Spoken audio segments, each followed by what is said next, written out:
Most English conversation classes are with adults or older teens, but sometimes you'll have to do them with children. And they're really fun.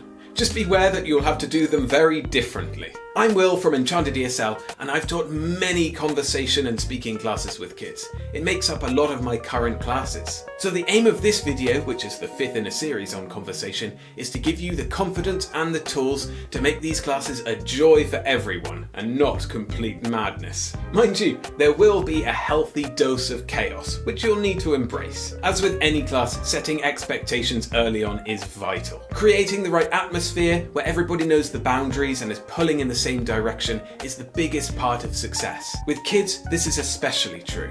In a conversation class, it's really important that everybody feels good about speaking, but kids can be the harshest critics of each other. So on top of the usual behaviour expectations, you need to make sure that you're the one in charge of making the corrections and picking up mistakes, not them. Now, I'm not going to deep dive into creating the right atmosphere for speaking and setting expectations, because both of them need their own video.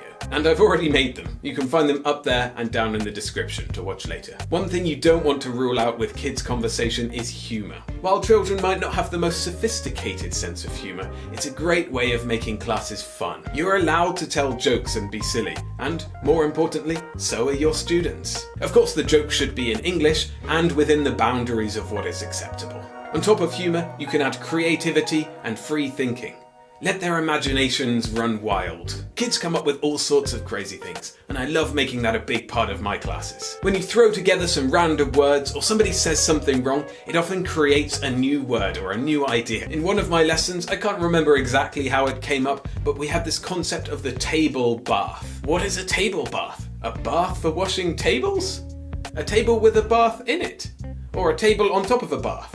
Lots of creativity, lots of fun. In contrast, one way of sapping the energy from your students is by asking lots and lots of conversation questions. If you've watched the previous videos in this series, you'll know my attitude to those big lists of questions you can download from the internet. They're uninspired, mostly irrelevant, and end up feeling like an interrogation. It's even worse with kids. Adults at least know they're expected to say a little bit more, give details in their answers. But kids don't do this. They either don't know or they don't care. If they're not particularly engaged by the question, they'll just give the minimum possible answer. And that can make your classes feel like real hard work. It's not because the kids don't want to speak, it's just the topic isn't very interesting. So don't do that. Instead, find what they care about. With children up to a certain age, asking them what they did since your last session is a great way of kicking things off. They love to tell you all of the things they did over the weekend and in their free time, and I've had classes where 45 minutes of a 1-hour session have been taken up by what they did last week. And that's not describing every single boring detail, but telling funny stories and anecdotes. Usually it doesn't last this long, and it shouldn't. I set about 10 to 15 minutes at the start of every session for this. However, when they reach a certain age, I'm talking teenagers, things change. When you ask them what they did at the weekend, you'll be lucky if you get anything more than, not much. With teenagers, you can get them talking about other things. The drama going on at school, gossip about their friends and their teachers, all sorts of things like that they love. And that's good material for conversation, of course, as long as it remains within the boundaries of respect. If you're finding this useful, I'd really appreciate it if you hit the like button. It helps this video spread to many more amazing teachers like you. Thanks. Something that always works wonders is getting children to describe or explain something they're an expert in, or at least they know more about it than you. This could be their favourite video game, a movie they love, or a musical instrument they play.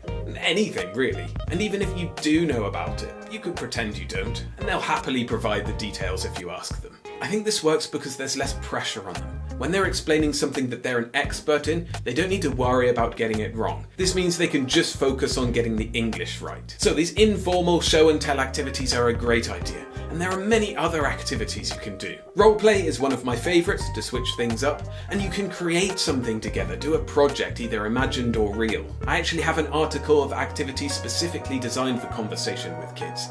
It's over at my website, enchantedesl.com, and you can find the link down in the description. Or if your students are beginners or lower intermediates, you could try some of the activities explained in my next video in this series, and you can find that right here. So go watch it now. But for now, I've been Will from Enchanted ESL, wishing you all the joy and success in your teaching. See ya!